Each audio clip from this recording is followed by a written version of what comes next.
অনেক কিছু আনতেছে। তো এখন আমাদের এয়ারপোর্ট গুলোতে যদি আমরা মানে এইগুলো যদি বলি যে না, যখন বিদেশ থেকে আসবে তখন পলিথিন নিয়ে আসতে পারবে না, প্লেনে একটা ডিক্লারেশন দিল, যেমন সোনা নিয়ে সরাসরি আসা যায় না, চুরি করে আসে হয়তো সামান্য পরিমাণে, তাই না?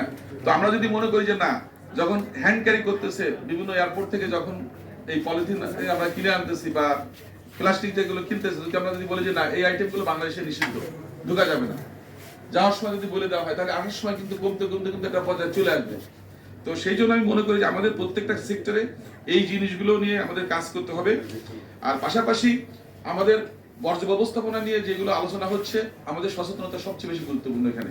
কারণ প্রত্যেকটা মানুষ তার বাড়ির বাইরেও কিন্তু গিয়ে ডাম্পিং দূরে গিয়ে এসে মনে করছে যে আমার তো সমস্যা নেই, আমার এরিয়ার বাইরে করছি। আমরা যদি এইগুলোকে যদি অ্যাড্রেস করি যে না, আমাদের যখন এই যে বর্জ্যগুলো দিচ্ছে, আমাদের ঢাকা সিটি কিন্তু অনেক আগে থেকে কিন্তু আলাদা কম্পার্টমেন্ট করে দিচ্ছে, যে প্লাস্টিকের জন্য আলাদা, রিউজ বা আপনার মানে অর্গানিক ওয়েস্ট সবকিছু কিন্তু আলাদা করছে, কিন্তু আমাদের মানুষগুলো কিন্তু এগুলো মেনটেন করছে না। তো আমি মনে করি প্রত্যেকের দায়িত্ব নিতে হবে তার নিজের বাড়িকে আগে ঠিক করার জন্য, নিজের আঙ্গিনাকে পরিচ্ছন্ন রাখার জন্য, তাহলে কিন্তু এটার একটা ইম্প্যাক্ট এখানে কিন্তু আসবে কিন্তু। আর আরো জিনিস যেগুলো নিয়ে আলোচনা হয়েছে এখানে, আপনাদের অনেকগুলো কথা আসছে এখানে, লেট নিয়ে কথা আসছে, সেটা নিয়ে আমাদের আইন হয়েছে, সেটা আমরা কাজ করছি। বাট এইগুলো হচ্ছে কি, যতক্ষণ পর্যন্ত একটা জিনিস ভাইরাল না হয় ততক্ষণ পর্যন্ত কিন্তু আমরা ওই জিনিসটা কিন্তু অ্যাড্রেস করি না। এখন এই যে লেট নিয়ে দেখা যাচ্ছে যে এটা খুবই একটা বাজে কাজ হচ্ছে, একটা কারখানা দূষণ করতেছে, সে রাতারাতি কারখানা দূষণ করে ওখানে চলে আরেক জায়গায় চলে যাচ্ছে, কিন্তু তার ওই এস্টাবলিশমেন্ট খুবই কম। তো এই জন্য আমরা এগুলো অ্যাড্রেস করার চেষ্টা করছি, আমরাও আমাদের জায়গা থেকে কাজ করছি, ইতিমধ্যে বিভিন্ন বাহিনীকেও আমরা কাজে লাগাচ্ছি, যাতে অ্যাটলিস্ট আমরা এগুলোকে কমিয়ে আনতে পারি। আর পলিসি থাকলে হবে না, এখানে মেকানিজমটা হচ্ছে গুরুত্বপূর্ণ, যে কিভাবে আমরা এটাকে বাস্তবায়ন করব। সুতরাং এই ক্ষেত্রে আমাদের তরুণরা ভালো ভূমিকা রাখতেছে। আমি মনে করি তরুণদের যে উদ্যোগ এখানে অত্যন্ত উৎসাহবাঞ্জক। বাট অনেক ক্ষেত্রে দেখা যাচ্ছে আমাদের তরুণরা তো একটা ভিন্ন ফরম্যাটে বড় হয়েছে, আমাদের মতো এরকম কিন্তু ডাইনামিক তাদের কিন্তু মানে কি বলো মানে শৈশবকাল ছিল না, কিন্তু তারা একটা মানে পরিবেশে বড় হয়েছে যেখানে তারা একটা শৃঙ্খলার ভিতরে বড় হয়েছে, তাদের ভিতর সীমাবদ্ধতা আছে। সুতরাং আমি মনে করি তাদেরকেও যদি আমরা একটু গাইড করি, আমরা যদি গাইডলাইন দিই, তাহলে তারাও কিন্তু এখানে পার্টিসিপেট করতে পারবে। এবং তরুণদের পার্টিসিপেশনটা খুবই গুরুত্বপূর্ণ, কারণ এই যে হসপিটালে বললাম বা বিভিন্ন জায়গায় আমরা যে পরিষ্কার পরিচ্ছন্ন বা ড্রাইভ, তরুণরা যদি সংবদ্ধ হয়ে করে তাহলে কিন্তু সম্ভব। কিন্তু রোড সেফটির জন্য তারা কাজ করেছে কিন্তু স্বতঃস্ফূর্তভাবে, এখানে কিন্তু কোনো বেতন পায়নি। কিন্তু আমি মনে করি যদি তাদেরকে আমরা উদ্বুদ্ধ করতে পারি এবং পরিবেশ যদি সংগঠন যারা আছে তারা যদি এগুলো নিয়ে কাজ করে, তাহলে অবশ্যই এটা একটা জায়গা আসবে।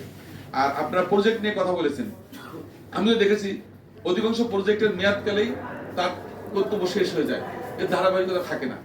তো এটা আমাদের একটা নেতিবাচক জায়গা। তো আমি আসার পর আমি চেষ্টা করছি আমাদের যে প্রজেক্টগুলো আসছে, আমি আগে জিজ্ঞেস করি যে এই প্রজেক্টের মৃত্যু কখন হবে বা এটার জীবদ্দশা কতদিন থাকবে, তো সেইগুলো থেকে কাজ করার চেষ্টা করছি। আমি অনেক কিছু, যেহেতু আমি অনেকদিন থেকে কাজ করছি পরিবেশ কর্মী হিসেবে বা আমি যুক্ত ছিলাম, আমি হয়তো সামনে না পিছনের থেকে কাজ করতে পছন্দ করি। এখন হয়তো মন্ত্রণালয়ের দায়িত্ব পেয়েছি, সেই জন্য হয়তো আপনাদের সামনে কথা বলছি। বাট আমি সবসময় চেষ্টা করি আত্ম উপলব্ধি, আত্মসমালোচনা বা নিজের মতো কিছু করার জন্য চেষ্টা করেছি। তো এখানে ইট ভাটা, তারপরে যানবাহন বর্জ্য পোড়ানো বা জীবাশ্ম জ্বালানি, শিল্প বর্জ্য, তারপর ল্যান্ডফিল, এই সব কিছু নিয়ে আপনারা তুলে ধরছেন। তো এখানকার মূল জায়গাটা হচ্ছে আমরা ইট ভাটা নিয়ে শুধু আইন করলে হবে না, আপনাকে বাস্তবায়ন করার জন্য তথ্যপত্র থাকা রাখতে হবে, কারণ আমাদের জায়গাটা তো অনেক বড় জায়গা। আর এখানে জুলাই বিপ্লবের পরে কিন্তু আমি একটা কথা সবসময় বলি, এই দেশে কিন্তু নতুন মানুষজন আসে নাই, কিন্তু যে মানুষজন ছিল তারাই আছে। কিন্তু চেতনা বা যে কোনো আমাদের ইয়েটা ঘুম থেকে উঠলে অনেকটাই কমে যায়। কিন্তু আমরা একটা মেজাজ নিয়ে ঘুমাই, ঘুম থেকে কিন্তু আর একটা মেজাজ নিয়ে কিন্তু উঠি। কিন্তু সুতরাং আমাদের এইগুলো আমি মনে করি যত বেশি আমরা চর্চা করবো তত বেশি কিন্তু লং লাস্টিং হবে। কিন্তু তো এখানে মানুষদের যে চরিত্রগত ব্যাপারটা তো আছে, আপনারা ভালো করে জানেন যে এখানে যারা যত বেশি অনিয়ম তত বেশি ইনকামের সুযোগ, কিন্তু যারা ইনকাম করতে চায় যত বেশি করা হবে তত বেশি কিন্তু এখানে রেট বাড়বে। কিন্তু এখন এই জন্য আমি মনে করি যে আমাদের পরিবেশ অধিদপ্তরের আমি মাঝে একটা জায়গায় অপারেশন করেছিলাম, আমি বলবো না, একটা করার পর দেখলাম যে এখানে তারা হঠাৎ করে কিছু জরিমানা আদায় করে তাদেরকে একটা মেয়াদ দিল। তাই বলছে আমি জরিমানা তো আদায় করতে বলিনি, আমি তো বলেছি যে যেহেতু এটা দূষণ করছে এটাকে স্টপ করার জন্য, মানে ইটভাটা সংক্রান্ত ইস্যুতে। যাই হোক, এখানে পজিটিভ জায়গা যেটা আছে সেটা হচ্ছে যে আমরা ইতিমধ্যে বিজিএমইএ, বিকেএমইএ, বিটিএমইএ, ব্রিক ফিল্ড সমিতি, ব্লক সমিতি সবার সাথে বসেছি এই কয়েক মাসে। আমি ব্যক্তিগতভাবে ব্লক ফ্যাক্টরি ভিজিট করেছি এবং বিভিন্ন জায়গায় আমি গিয়েছি, দেখার চেষ্টা করেছি। তো একটা ইতিবাচক দিক হচ্ছে এখানে যারা শিল্প মালিক আছে তারাও চায় পরিবেশ বান্ধবভাবে কাজ করতে। এখন আমাদের ট্যাক্স, ভ্যাট এইগুলোর জন্য অনেকটা সীমাবদ্ধতা আছে।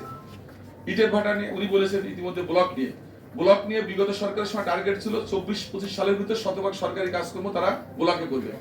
আনফরচুনেটলি কয় পার্সেন্ট হচ্ছে আমি বলবো না, এটা অত্যন্ত বিব্রতকর। আমি গত 22শে জুলাই মানে এলজিইডির একটা ওয়েবসাইটে ঢুকে আমি এটা ডাউনলোড করলাম, তো আমি খুবই হতাশ হলাম। মানে বলা চলে কিছুই না, বলা চলে এটা মানে আমরা যে ইউজ করছি আর কি 1%। তো এখন আমরা যতক্ষণ পর্যন্ত মানে অনেকে বলে যে না এটার পিএসআই কম মুক্ত, ওরা বলছে যে ভাই আমাদের কাছ থেকে পিএসআই গ্যারান্টি দিব, আমরা নিয়ে নেন, আপনারা পরীক্ষা করে নেবেন, কিন্তু আপনাকে পার্সেস গ্যারান্টি দিতে হবে, আপনাকে নিতে হবে যে আপনি সরকারি সংস্থায় আমার ব্লক তৈরি করলে আপনি ব্যবহার করবেন, কাস্টমাইজ করা যায়। পুরনো মিস্ত্রিরা বলে যে না ইট ভেঙে এটা করা যায় ওই করা যায়, এগুলো তো আসলে পুরনো চিন্তা ভাবনা। এখন তো টেকনোলজি অনেক আপগ্রেডেড হয়েছে এবং কাস্টমাইজ করে গেলে দেখা যাচ্ছে কষ্টও কিন্তু কম হবে কিনা। তো এই জন্য তারা বলেছে আমরা সবকিছু করতে পারবো, কিন্তু আপনারা এটা করেন। তো এটা নিয়ে আমরা অলরেডি আমাদের মাননীয় প্রধানমন্ত্রী একটা সেল করেছে, সেখানে আমরা বসছি।